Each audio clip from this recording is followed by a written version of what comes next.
Having the recognition from the Colonial dames 17th century today was just really wonderful. We felt really honored to be able to accept their plaque and have that designation for these two very important historic structures that tell about Bloomfield's early history. It's a very long history because it really began in the year 2007 when the city of Bloomfield Hills was celebrating its 75th anniversary. I happened to be the mayor at that time. And one day I was talking to Amy, and Amy said, "You know who could really help you? It's Harry Walsh. And he has a vested interest in all the history. You've got to talk to Harry C. Walsh."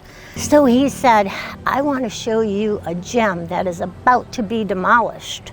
I said, "Oh, really?" He said, "Yeah, the oldest existing house in the city of Bloomfield Hills, and they're going to tear it down." It was in good shape, and we wanted to be able to present to the community a building from the pioneer days back in the 1840s, 1850s. So we went to see this charming little house. We knocked at the door, somebody was in, and Harry takes me on a tour of the Barton farmhouse. For some reason, and I am not a history buff, for some reason I could almost imagine those pioneers who put those stones in place, and that began my love of the house. I asked Dave Kellett, also a city commissioner, "Dave, come and look at this farmhouse and tell me if you think it's worth saving." Well, he's a builder.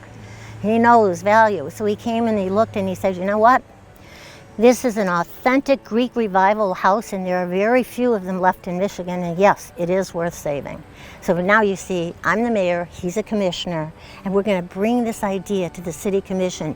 Would you be involved? Would you help? Are you supportive of saving the oldest existing farmhouse in the city of Bloomfield Hills? And that's how it all began. I think when we first started that we probably had our fingers and toes crossed but weren't sure we were actually going to be successful, and with a huge amount of work from a lot of people and a real outpouring from the community, we were able to get it here. Preservation Bloomfield was organized to preserve some of the history of the Bloomfield area, and it was organized because of the opportunity to save this farmhouse and in addition, the log cabin. It is a combination of 4 different groups. It is the City of Bloomfield Hills, the Township, Bloomfield Township, the Bloomfield Historical Society, and the Bloomfield Hills Schools. We have been about raising the funds and coordinating all the processes for preserving and restoring this house so that it can be used both by the community as well as for educating our students and our community about the history of Bloomfield. The school district and the township were both pretty generous about allowing us to have whatever they thought we needed to make this a go. And so the cooperation has been incredible, and the relationship with the farm has been more than incredible. Our school farm here, 93 acres in Bloomfield Township. It's owned by the Bloomfield Schools.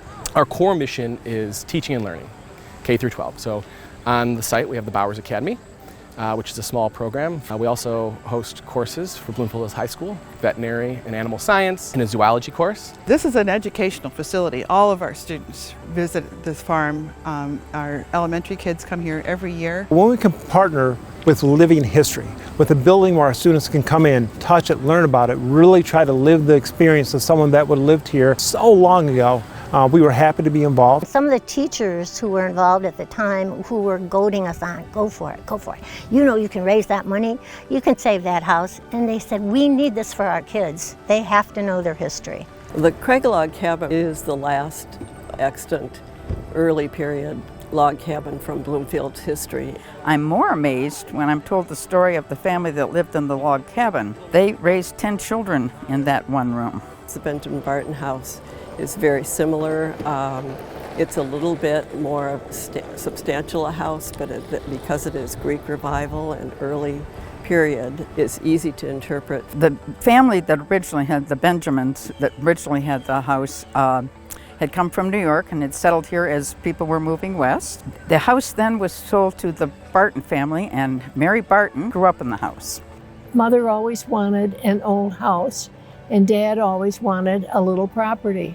So it seemed to be just the right thing. I can remember Mother saying, we're going to move into another house, and it's over 100 years old.